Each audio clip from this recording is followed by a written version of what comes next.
A very good morning to all my viewers. I am Rashni, Assistant Professor of Mary PLI from Management Department. Today, I am going to discuss a topic based on the accounting terms and the accounting concepts. First, I will start with the accounting terms and what is the accounting. Accounting is the process of identifying financial transactions and measuring in the terms of the money and recording, classifying, summarizing, analyzing, and interpreting the financial transactions and communicating these transactions to the ultimate users. Next one is the drawings.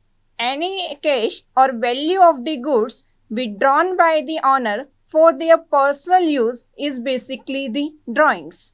Next one is the assets. Assets are the valuable resources owned by the business which can be measured in terms of the money. The another one is liabilities. Liabilities refers to the amount which is owned by the business to the outsiders. Next one is the capital. Capital is the amount which is invested by the owner into the business for running the smooth activities of the business. It is the capital. Now, I will move on to the another topic, that is the accounting concepts. Basically, accounting concepts are the assumptions which are based on the financial statements, and financial statements are those statements in which trading account, profit and loss account and balance sheet is to be prepared. Basically, trading account depicts the gross profit and loss of the business enterprise, while the profit and loss account depicts the net profit and loss of the business, and balance sheet is prepared to ascertain the financial position of the business. There are various number of the accounting concepts that are considered into the mind when these are entered into the books, like business entity concept, going concept, money measurement concept, accounting period concept, and so on. I will discuss these concepts one by one. First, the business entity concept.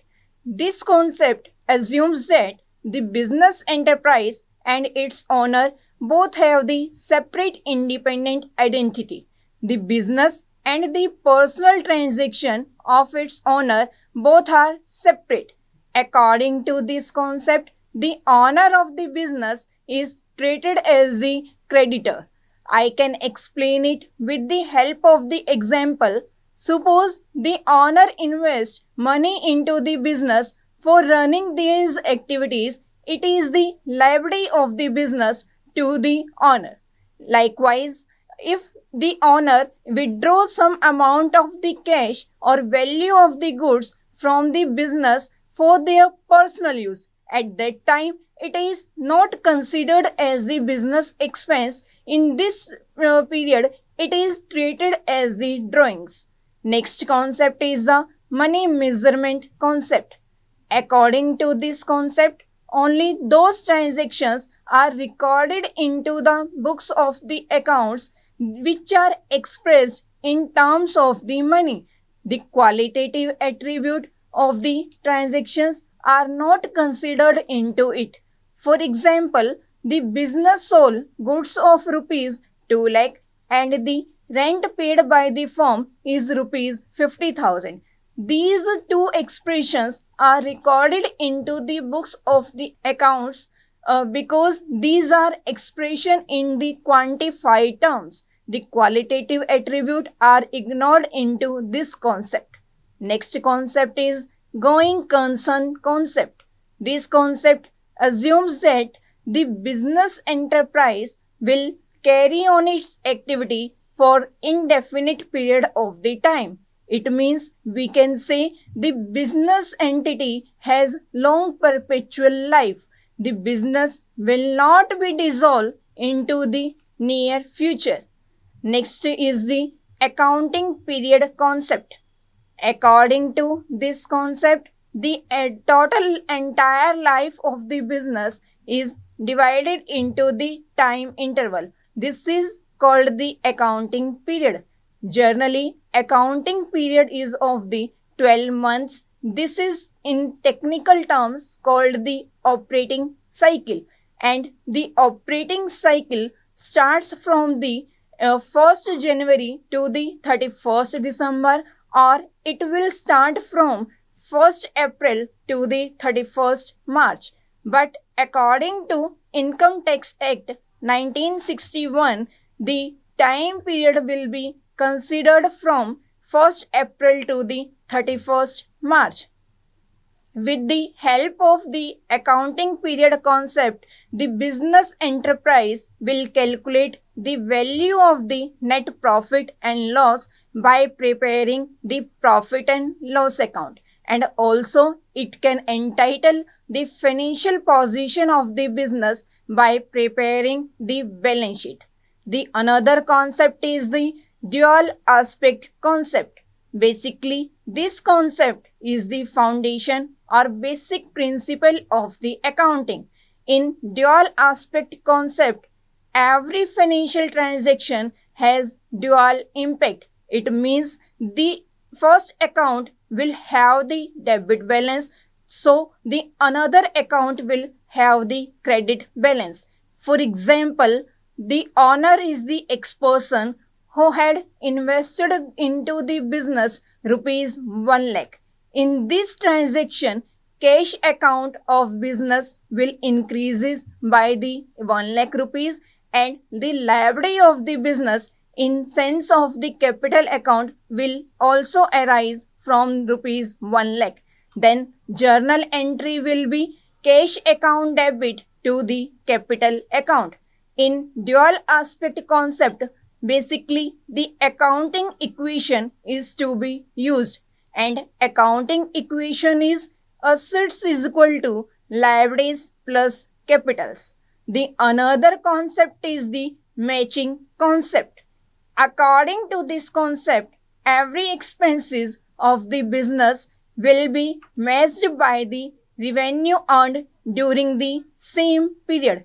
In this concept, same period expenses will be charged from the same period revenues. If the revenues are more than the expenses, it is called the profits. And if the expenses are more than the revenues, then it will become the loss of the business. This matching concept is very useful for the investor to check the exact amount of the net profit and loss of the business enterprise. Now, the next concept is the cost concept. In this concept, all the assets of the business are entitled or recorded at their book value. Book value is basically the purchase price of these particular assets, and the market value are ignored into it. That's why the book value are considered into the cost concept. Next is the realization concept. In this concept, the term realization refers to the creation of the legal rights to receive the money. It means we can say the selling of the goods is the realization, but ordering of the goods is not the realization. I can explain it with the help of the example. Suppose a jeweler receive a order of gold ornaments like rupees 5 lakh, but the owner had supplied the gold ornaments of rupees only 2 lakh into the year, that is the 2005. Next, the rest of the gold ornaments will be delivered in January 2006. So, we can say accordingly the rupees 2 lakh is the revenue of rupees 2005, not the 5 lakh. Next concept is the consistency concept. According to this concept, the accounting principles or the methods that are followed into the one accounting period will be the same for the next coming years. Otherwise, the profit and the loss of one accounting period will not be compared by the next coming accounting period. For example, if the assets have to be charged the depreciation by opting the straight line method into the 2006 year, and in 2005, in spite of the straight line method, written down value method is to be opted by the business enterprise. The net profit or loss of the business will not be compared accordingly. Next one is the accrual concept.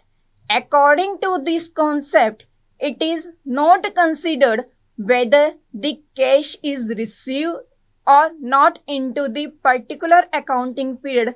It matters whether the goods are dispatched or not. Means the ordering of the goods is considered into it. Thank you.